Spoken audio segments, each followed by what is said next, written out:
अपने इस डिस्कशन के इस सेक्शन में हम देखेंगे कि जो मेजर स्टेक होल्डर्स हैं इस क्राइसिस में या इस वॉर सिचुएशन में उनके इंटरेस्ट क्या हैं। सबसे पहले अगर यूएस की बात करें तो आप लोगों को ये पता है कि जो यूएस की इकोनॉमी है वो फ्लरिश करती है या फ्लरिश करती रही है, या उसको हम कहते हैं इट्स वॉर इकोनॉमी। ठीक, यानी हम आप लोगों ने ये टर्म सुना होगा कि मिलिट्री इंडस्ट्रियल कम्प्लेक्स यूएस का फ्लरिश करता है। जब अब इन केस कहीं पे वॉर हो तो उस केस में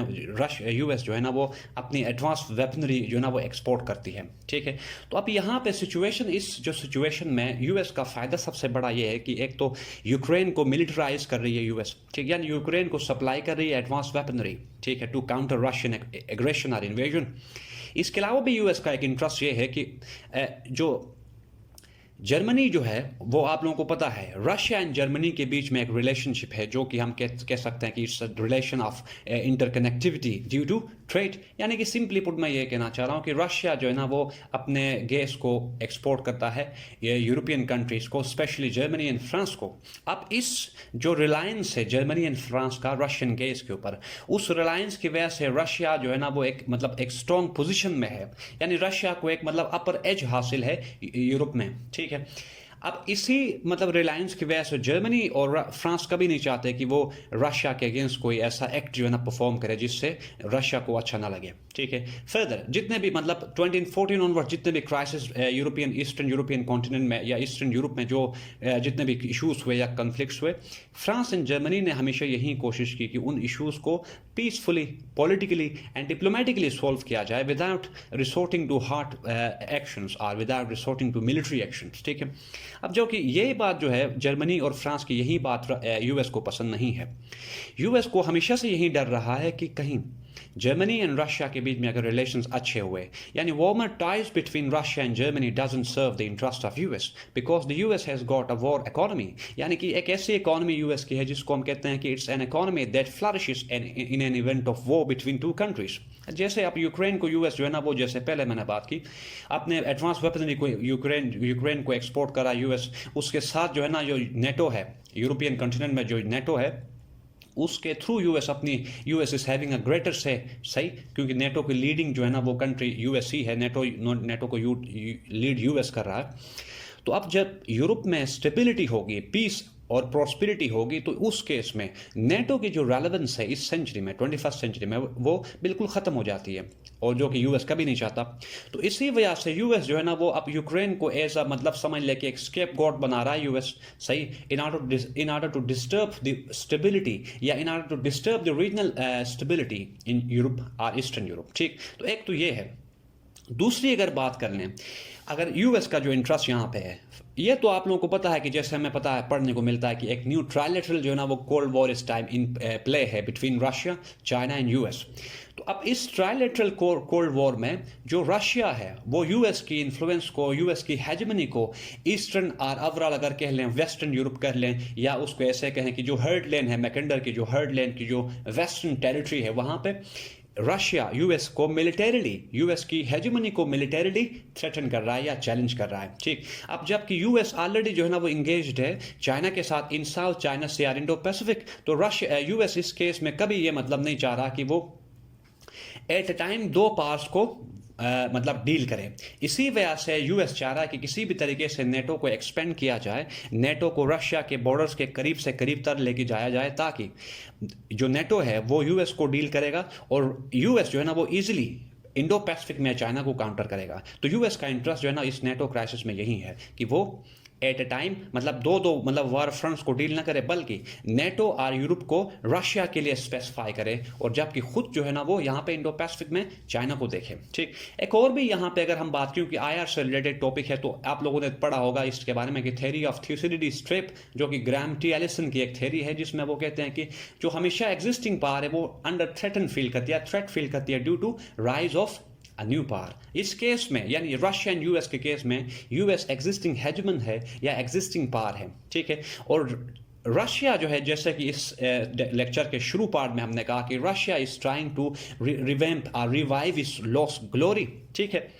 तो इस वजह से एक थ्यूसिडिडीज ट्रैप है जो कि कंपेल करता है यूएस को टू काउंटर रशिया। ठीक है, ये हमने बात की। इसके अलावा अगर थ्योरेटिकल पर्सपेक्टिव्स की हम बात करें तो जैसे आप लोग हम पढ़ते हैं कि न्यू रियलिज्म की बात, क्योंकि सिक्योरिटी डायलेमा है, ग्लोबल जो पॉलिटिकल स्ट्रक्चर है या जो ग्लोबल ऑपरेटिंग सिस्टम है उसकी डायनेमिक्स ऐसी है कि वहां पे कोई हायर गवर्निंग अथॉरिटी नहीं है to regulate inter state relations. उस अथॉरिटी की एब्सेंस की वजह से हर स्टेट जो है ना वो सिक्योरिटी डायलेमा का शिकार है। हर स्टेट दूसरे स्टेट की मूव्स एंड मैन्यूवरिंग्स को अपने लिए एक एग्जिस्टेंशियल थ्रेट डिक्लेयर करती है और इनकाउंटर और रेसिप्रोकल मेयर्स जो है ना वो अडॉप्ट करती है। तो इस केस में जो हमारे पास रशिया का जो इंक्रीजिंग इन्फ्लुएंस है इट्स ऑन इट्स लॉस्ट जो अदरवाइज लॉस्ट टेरिटरीज थी, जैसे पहले हमने बात की सेंट्रल एशियन रीजन्स हैं, ईस्टर्न यूरोप है, उसके बाद मिडिल ईस्ट है, जैसे सीरियन क्राइसिस में रशिया का जो रोल रहा वो उसके अकॉर्डिंग ये हम कह सकते हैं कि रशिया का जो इंक्रीजिंग इन्फ्लुएंस है इसके अदर जो पहले इसकी जो टेरिटरीज थे यूएसएसआर के अंडर जो इन्फ्लुएंस था इसका, तो उस इन्फ्लुएंस की इंक्रीज होने की वजह से जो यूएस है वो एक सिक्योरिटी थ्रेट फेस कर रहा है या फील कर रहा है फ्रॉम रशिया। ठीक, अब तो एक तो ये है कि सिक्योरिटी डायलेमा है यूएस को फ्रॉम रशिया। सिमिलरली रशिया को यूएस और नेटो की एक्सपेंशनिज्म जो हमारे पास एक ड्राइव है उससे रशिया जो है ना वो इनसिक्योर फील करता है। तो एक ये थ्योरी हम यहाँ पे अप्लाई कर सकते हैं न्यू रियलिज्म की। इसी तरह अगर लिबरलिज्म की बात या न्यू लिबरलिज्म की बात करें तो हम ये कह सकते हैं कि इस टाइम जो ये वॉर है जो कि लिमिटेड इन नेचर है या जो कि कंसंट्रेटेड है टू रशिया एंड यूक्रेन, ये जर्मनी, फ्रांस एंड रशिया के बीच में कम्प्लेक्स इंटरडिपेंडेंस है या ट्रेड इंटरडिपेंडेंस है जिसने इस वॉर को एस्केलेशन से बचाकर रखा है। अगर अकॉर्डिंग टू न्यू लिबरल्स अगर इन तीन कंट्रीज के बीच में इंटरडिपेंडेंस का फैक्टर ना होता, अगर ये एक दूसरे के लिए एक दूसरे के ऊपर रिलाई नहीं कर रहे होते तो इस टाइम जो थर्ड वर्ल्ड वॉर थी वो इस टाइम इरप्ट हो चुकी होती। तो ये हमारे पास एक्सप्लेनेशन है न्यू लिबरलिज्म की। फर्दर अगर न्यू लिबरलिज्म को ही देख ले तो हम ये कह सकते हैं कि जो यूक्रेनियन वॉर है वो फेलियर ऑफ इंस्टीट्यूशंस हैं, जैसे नेटो जो यूएन है, यूनाइटेड नेशंस जो है ना उसका कोई खास इन्फ्लुएंशियल सिग्निफिकेंट रोल नजर नहीं आ रहा। इसी तरह जो रीजनल बॉडीज है उनका कोई खास रोल नजर नहीं आ रहा, तो उनके रोल ना होने की वजह से, उनका कोई सब्सटैंशियल रोल ना होने की वजह से ये जो वॉर है वो इस लेवल तक पहुंची। इसी तरह थ्योरेटिकल पर्सपेक्टिव्स की बात यहाँ पे करें, कंस्ट्रक्टिविज्म की बात करते हैं या सोशल कंस्ट्रक्टिविज्म की बात। अब जैसे कि आप लोगों को पता है कि अलेक्जेंडर वेंडिट कहते हैं कि anarchy is what states make of it. अब इस केस में यानी यूक्रेनियन क्राइसिस में हमारे पास तीन तरह की एनार्कीज नजर आती हैं। रशिया की बात करें तो ये रशिया जो है ना जो इंटरनेशनल पॉलिटिकल उसमें ग्लोबल जो हमारे पास ऑपरेटिंग सिस्टम में जो अनार्की है रशिया उसको as a Hobbesian anarchy declare करता है इस केस में, क्योंकि रशिया के अकॉर्डिंग यूक्रेन को लॉस करना या यूक्रेन की जो मेंबरशिप है नेटो की वो रशिया के लिए एक डू और डाई सिचुएशन है। तो हम ये कह सकते हैं कि according to constructivist the Russian Federation is pursuing anarchy as a Hobbesian anarchy and thereby striving hard to attain its influence or regain its influence on the Ukrainian terrain. Similarly अगर US की बात कर लें तो US के लिए हमारे पास यहाँ पे फिर वही बात है कि यूएस जो है ना वो जो अनार्की है उसको मतलब लेके यूएस काफ़ी सीरियस है। अनार्की को in terms of competition US ले रहा है जिसकी वजह से मतलब रिलेशंस बिटवीन यूएस एंड जो रशिया हैं वो डिटीरियोरेट हो रहे हैं। अब अगर यूरोपियन कंट्रीज की बात करें पर्टिकुलरली जर्मनी एंड फ्रांस जो है ना वो इस केस में जो है ना वो चाह रहे हैं कि वो पीसफुल एंड डिप्लोमेटिकली रिलेशंस को मतलब सोल्व आउट करें। ठीक है, इसी तरह उनका चूंकि रिलेशंस हमने पहले बात की ट्रेड रिलेशंस है तो उन्होंने वो चाह रहे हैं कि किसी भी तरीके से रशिया के बारे में अपना जो परसेप्शन है वो चेंज कर ले, क्योंकि हमें पता है कि आइडेंटिटी जो है ना वो शेप करती है इंटरेस्ट को, और इंटरेस्ट जो है ना वो डिफाइन करते हैं इंटरेक्शंस को। तो इस टाइम रशिया के मामले में जर्मनी और जो फ्रांस हैं वो ज़रा मतलब एक सॉफ्ट कॉर्नर रख रहे हैं। सिमिलरली अगर यूक्रेन की बात करें तो चूंकि यूक्रेन अंडर थ्रेट है directly in confrontation with Russia है, तो यूक्रेन के लिए ये जो अनार्की है उसको आईआर में हम कहते हैं कि ये एक लोकियन अनार्की है, क्योंकि मतलब यूक्रेन इस अनार्की को ऐसे परसीव करा कि they can utilise it to gain independence and to maintain their territorial integrity and sovereignty. तो ये हमारे पास थ्योरेटिकल पर्सपेक्टिव है इस केस में। अगर आगे हम चले तो यहाँ पे हमने एक रेफरेंस यहाँ पे कोट किया है revenge of geography Robert D Kaplan की। वो कहता है कि Europe's reliance on Russia for gas distances it from Russia. अब जैसे ऊपर हमने बात की कि रिलेशंस अगर रशिया एंड जर्मनी के बीच में अगर नॉर्मल रिलेशंस हुए तो इसका मतलब यह है कि यूरोप में स्टेबिलिटी कंफर्म है। यूरोप में स्टेबिलिटी का मतलब यह है कि नेटो जो है ना वो उसका कोई उसकी एग्जिस्टेंस या उसके रेजिडेंटर के लिए कोई खास मतलब कोई जवाब नहीं होता, ठीक है। तो यानी कि ग्रॉसली इनकम्पिटेंट एंड इनइफेक्टिव होगा NATO in case Russia and Germany के बीच में रिलेशंस नॉर्मलाइज होते हैं। आगे अगर चले जाएं, यूएस जो है ना वो अगर चूंकि यूएससी की बात करें, यूएस ने हमेशा से शुरू से ये जो नॉर्थ स्ट्रीम लाइन 2 है, gas pipeline 2 between Germany and Russia, उसको शुरू से ही यूएस ने जो है ना वो उसे मतलब उसको यूएस पसंद नहीं करा कि ये जो पाइपलाइन है ये गैस कैरी करे from Russia to Europe. Instead US चाह रहा है कि वेस्टर्न कंट्रीज उसके मतलब यूएस जो गैस शेल प्रोडक्शन वहाँ पे है वो चाह रहा है कि वो एक्सपोर्ट करे यूरोपियन कंट्रीज को। हालांकि ये एक कॉस्ट इफेक्टिव जो है ना वो प्रोसेस नहीं होगा, ये एक इवेंट नहीं होगा अगर यूरोपियन कंट्रीज यूएस से भी परचेज करती हैं तो, ठीक है। तो यूएस इस वजह से जो ना वो नॉर्थ स्ट्रीम 2 है उसको क्रिटिसाइज कर रहा है और उसको बल्कि सैंक्शंस उसके ऊपर लगाए यूएस ने, क्योंकि अगर ये लाइन गैस पाइपलाइन अगर इफेक्टिव और फंक्शनल हुई तो इसका मतलब ये है कि रशिया एंड जो यूरोपियन जो गैस इंपोर्टिंग नेशंस है उनके बीच में रिलेशंस फर्दर जो है ना वो सॉलिडिफाई होंगे। सॉलिडिफिकेशन का मतलब ये है कि यूएस का जो यहाँ का इन्फ्लुएंस है वो कम होगा, इन अ सेंस कि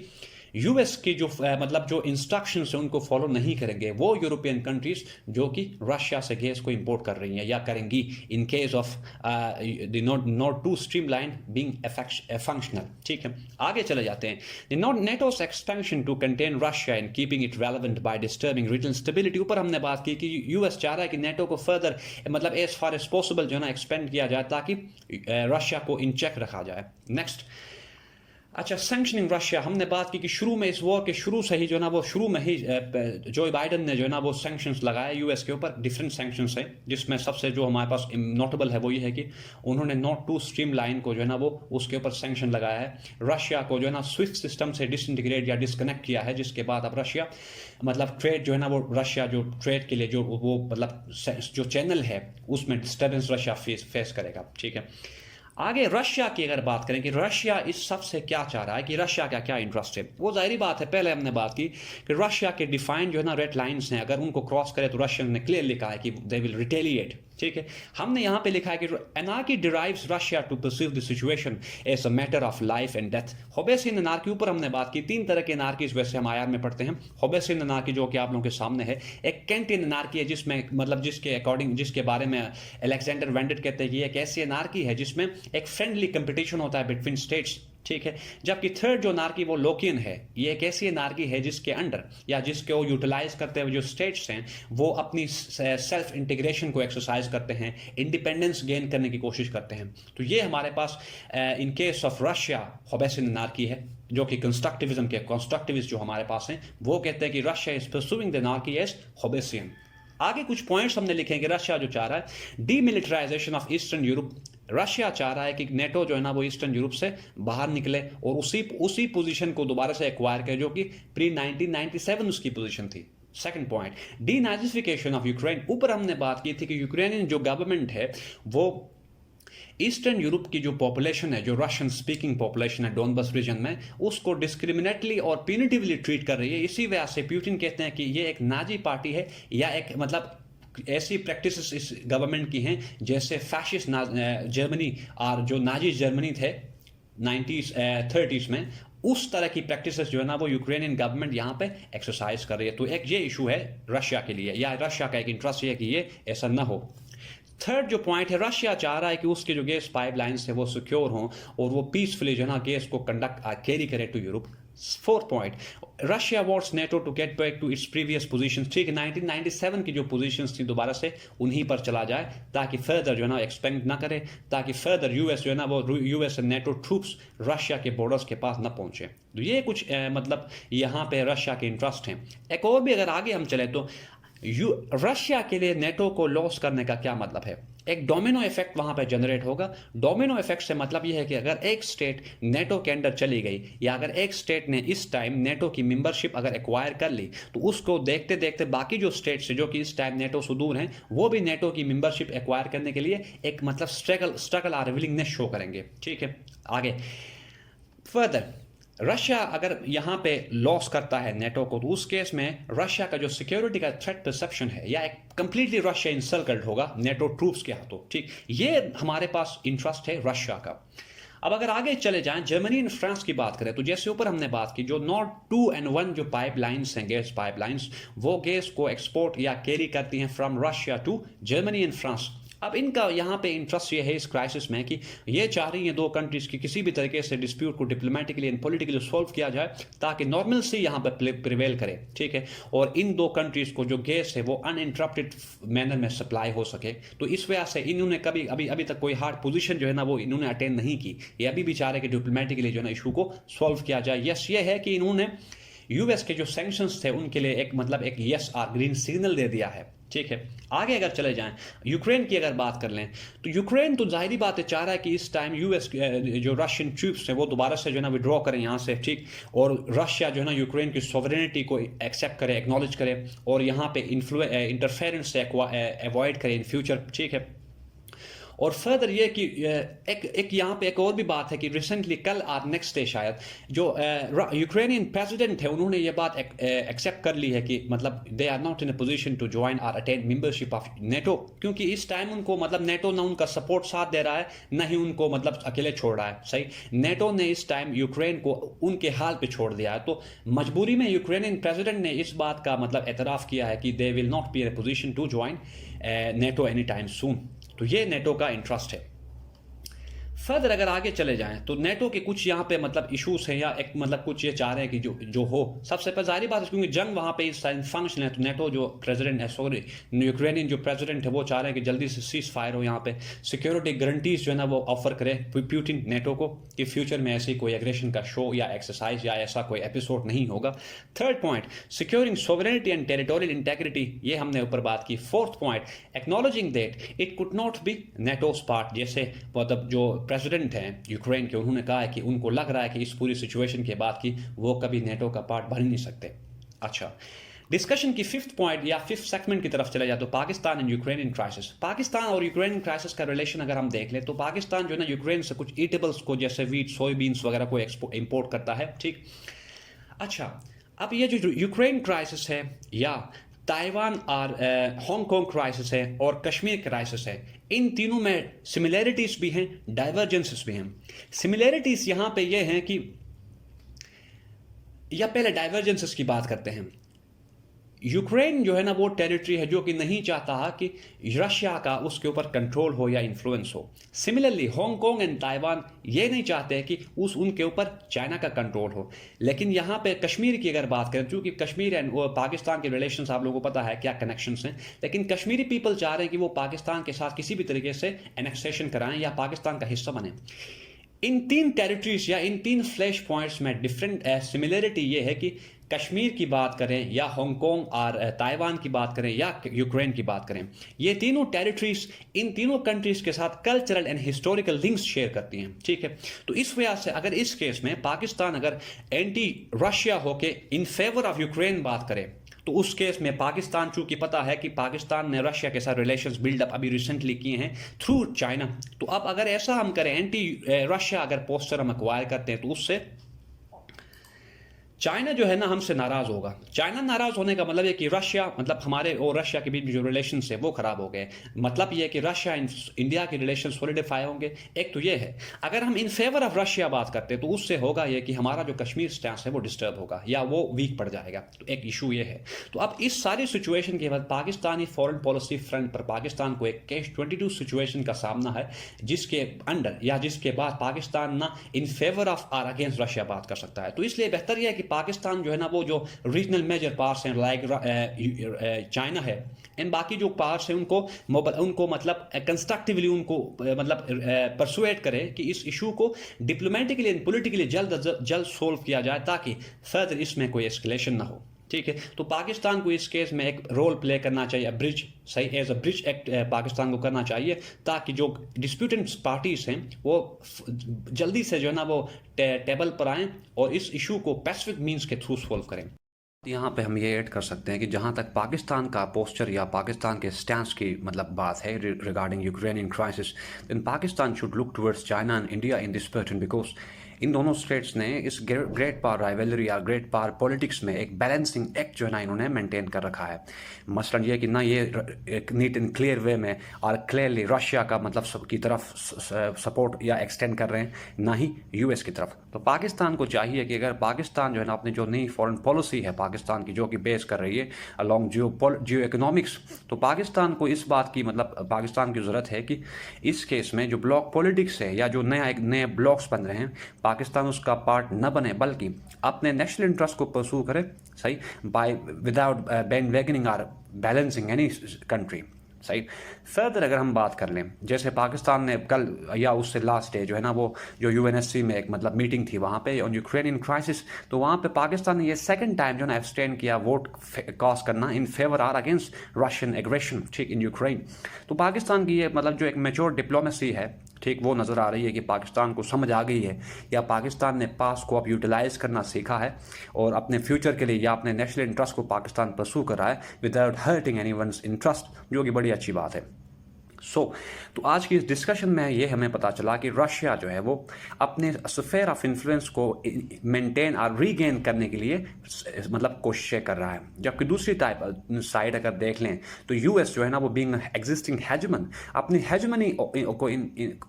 को मेंटेन रखने के लिए मतलब हर तरह की मतलब वहाँ पे मूव्स और हर तरह का रोल प्ले कर रहा है, ठीक है। अब अगर ये कहे तो गलत नहीं होगा कि यूएस जो है ना वो एक फॉरवर्ड बैलेंसिंग स्ट्रेटजी यूज़ कर रहा है इन यूक्रेन और ईस्टर्न यूरोप, ठीक, जिसके थ्रू यूएस चाह रहा है कि वो रशिया को बैलेंस करे।